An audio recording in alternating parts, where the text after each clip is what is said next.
A satirical slap in Heinlein's face, a love triangle that doesn't exist, and a seriously gutting happy ending. Maybe the bugs were the real heroes after all.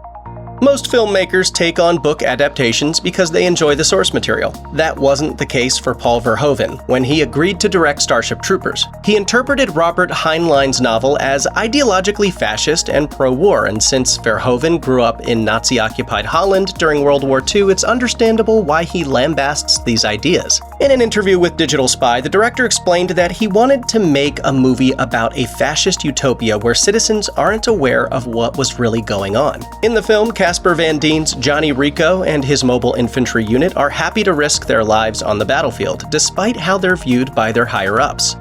Fresh meat for the grinder, eh?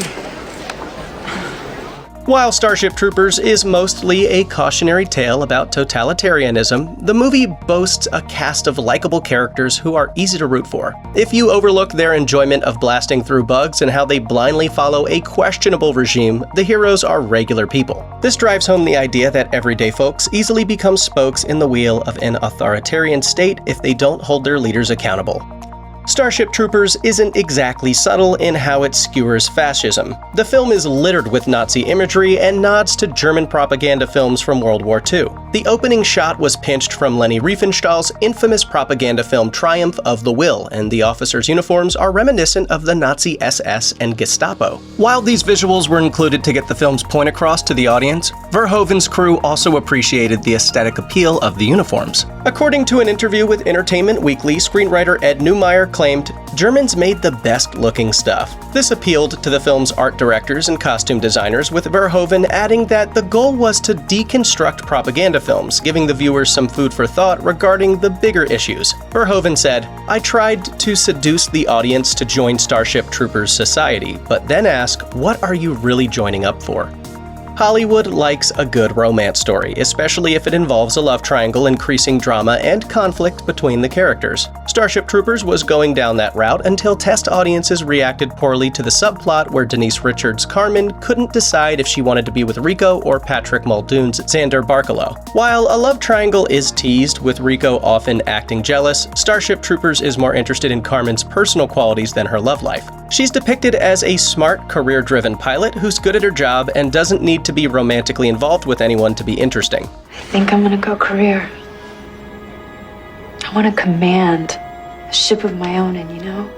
According to The Guardian, Richards described Carmen as a strong woman and a great role model, noting that the lack of a romantic resolution for her character was the best decision. Young love is messy and everyone gets their heart broken at some point. If there's any message about love inside Starship Troopers, besides fascists loving war, it's that there's no such thing as living happily ever after.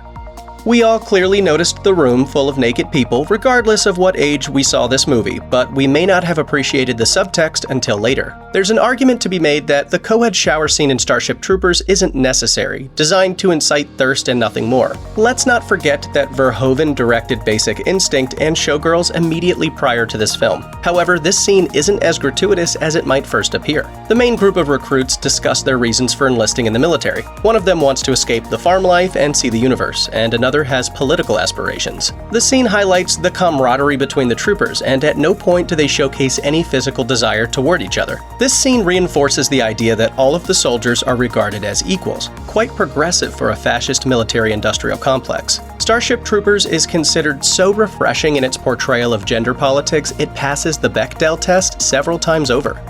Starship Troopers has a nearly all-white main cast, and most of them are good-looking. But the movie's lack of diversity was certainly intentional. Verhoeven spoke directly to the idea when talking about casting Van Dien as Rico. Mark Wahlberg and Matt Damon auditioned, but I was looking for the prototype of blonde, white, and arrogant. And Casper Van Dien was so close to the images I remembered from Leni Riefenstahl's films. That said, it's worth noting that there's more diversity in the original novel. The book's lead character is a Filipino man named Juan. While this aspect was overlooked for artistic reasons, it still makes Starship Troopers one of the many Hollywood blockbusters to have whitewashed people of color from the original source material. At the same time, commenting on fascism wasn't the only reason for casting 90s heartthrobs like Van Dien, Richards, Neil Patrick Harris, and Jake Busey in the main roles. According to Screen Slate, Verhoeven wanted actors who looked wholesome, innocent, and classically beautiful, further enhancing the notion that war makes good people do rotten things. While it can be argued that adding more diversity could have similarly illustrated this point, there's no denying that Starship Troopers has clear intentions.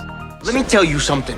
I'm from Buenos Aires, and I say kill them all! It's no secret that Starship Troopers is a subversive movie. It was Verhoeven's intention from the very beginning to satirize both the original pro-war novel as well as the increasingly imperialistic nature of the United States. To that end, the movie made some key changes from the book that seek to show how evil the military-run government really is underneath. One of the biggest examples of this is the Buenos Aires plotline, which can easily be taken at face value until you rewatch it as an adult. The mysterious enemy race of aliens known as the Arachnids are seemingly capable of hurling asteroids across vast distances of space to attack human targets. So when an asteroid decimates the Earth city of Buenos Aires, where Rico's parents live, it sets humanity on a bloodthirsty path of revenge against the aliens.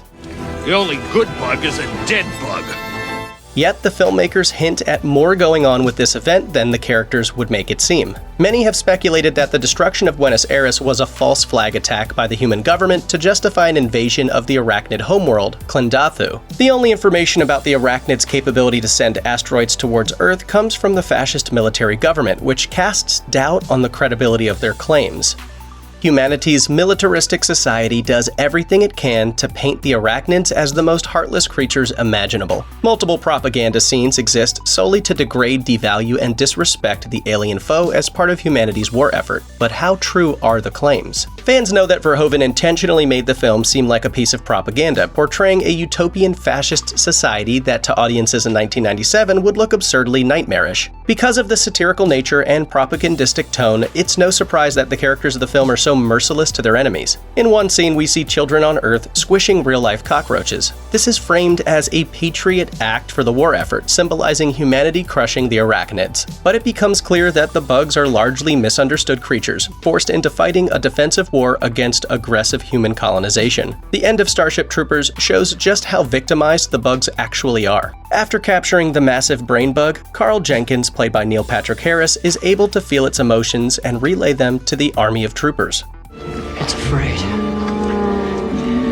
It's afraid! While the end of the movie features all the explosive action that fans enjoy, the first half of Starship Troopers focuses on how these attractive young humans are trained for war. Rico, along with his friends Carmen, Carl, and Dizzy, are all taught by a roster of intimidating instructors who have experienced combat firsthand. On first viewing, these scenes are overshadowed by the love rectangle between Rico, Dizzy, Carmen, and Xander. But it isn't until revisiting Starship Troopers as an adult that the depressing nature of the film's teacher-student dynamic becomes apparent. The instructors fought against the arachnids, suffering horrific physical disfigurements in combat. Michael Ironside's John Rochek is missing an arm, and the biology teacher, played by Rue McClanahan, is blind and heavily scarred. These physical conditions foreshadow the fates of many students who will go off to war.